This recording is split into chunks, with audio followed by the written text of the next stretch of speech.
Pernyataan Presiden Prabowo Subianto yang menyebut koruptor-koruptor menjadi dalang di balik kerusuhan hingga terindikasi menuju aksi makar, membuat sorotan publik tertuju pada satu sosok.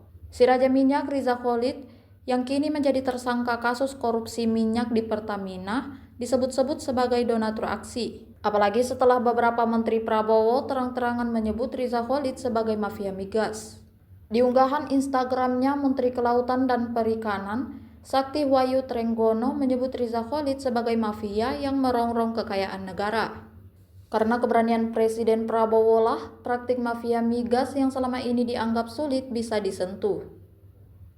Menurutnya tidak pernah ada pendahulu yang berani melawan mafia migas, mengobrak-abrik Riza Khalid, anak dan kroni-kroninya.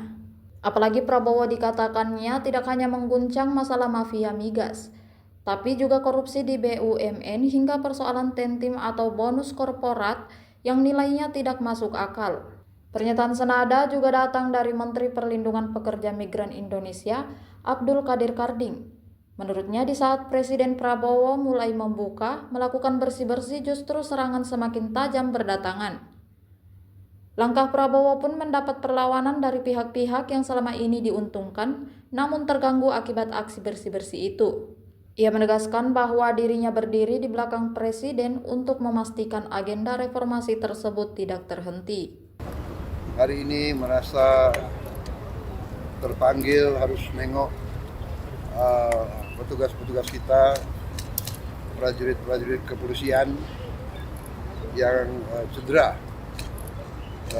Selama ini ada lebih 40 yang cedera.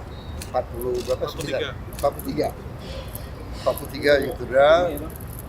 Sebagian besar sudah pulang. Sekarang masih 17 ada di sini. 14 anggota dan 3 masyarakat.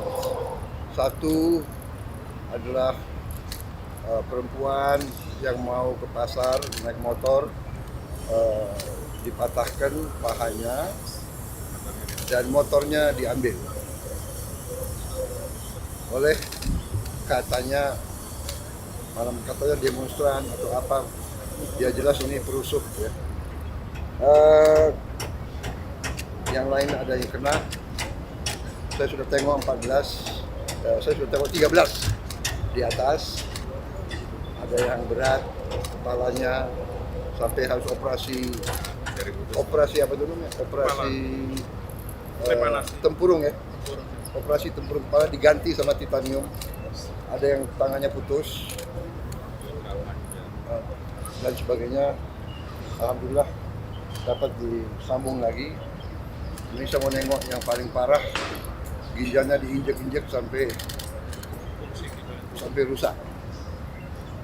Jadi beliau sekarang harus dicuci darah. Jadi saya tidak tahu, tapi kalau perlu kita cari transplantasi. Ya, siap. Kita cari transplantasi. Kalau tidak bisa diperbaiki, ginjalnya sangat berat.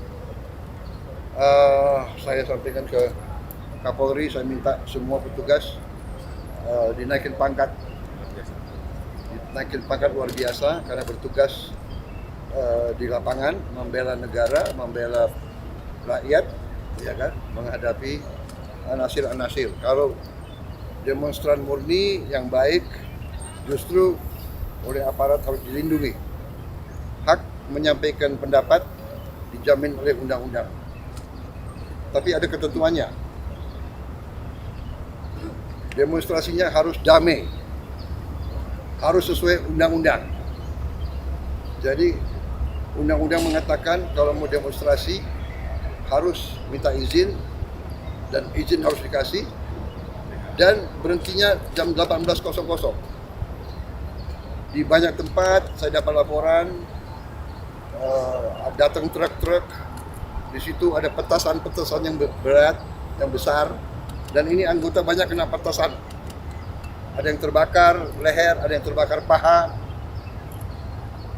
Bayangkan kalau laki-laki terbakar alat vitalnya, ya ini sudah menurut saya udah rusuh. Niatnya membakar. diketemukan ya truk isinya alat-alat untuk membakar. Dan kita lihat di banyak tempat gedung DPR,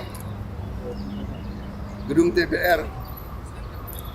DPRD ini adalah instansi negara yang menjalankan kedaulatan negara, alat demokrasi, dibakar. Jadi niatnya bukan menyampaikan pendapat. Niatnya adalah bikin rusuh.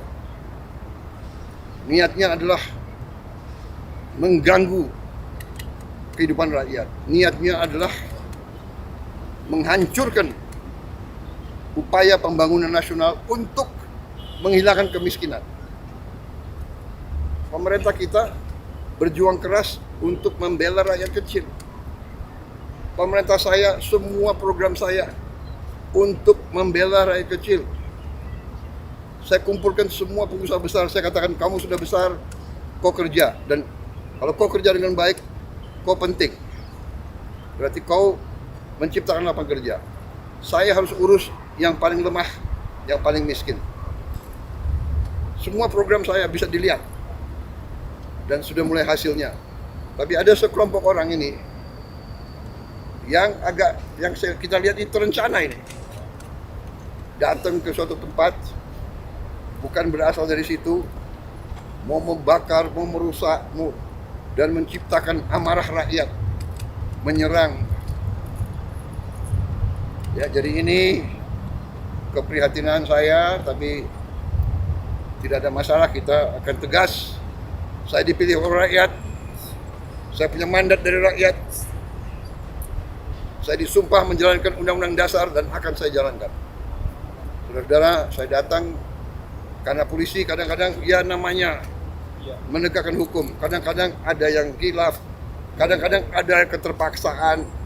Ya, kalau ada korban, yang benar-benar salah adalah yang buat kerusuhan. Sampai rakyat tidak berdosa, korban. Dan polisi sudah tegas menindak anggotanya yang mungkin keliru. Ini sedang diselidiki. Kalau ada kesalahan akan ditindak. Tapi jangan lupa, puluhan petugas yang berkorban. Polisi siang malam menjaga keamanan di seluruh pelosok tanah air. Ya. Jadi saya sebagai kepala negara, kepala pemerintah, saya merasa harus nengok mereka, keluarga mereka, orang tua mereka, anak mereka ada di situ. Saya ucapkan terima kasih atas negara. Saya perintahkan mereka diberi penghargaan, naik pangkat, masuk sekolah. Dan ingat, di Sulawesi Selatan 4 ASN, orang tidak bersalah, orang tidak berpolitik, korban. Gedung DPR dibakar.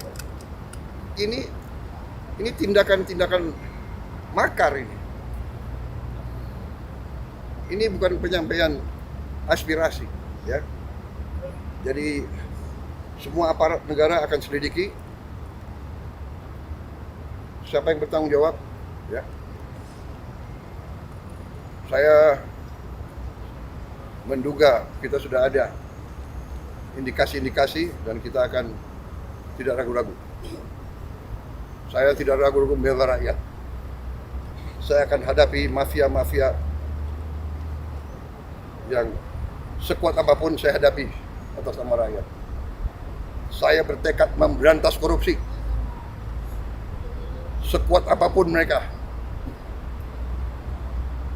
Demi Allah, saya tidak akan mundur setapapun. Saya yakin rakyat bersama saya. Terima kasih. Wassalamualaikum warahmatullahi wabarakatuh. Terima kasih. Download Tribun X sekarang. Menghadirkan lokal menjadi Indonesia.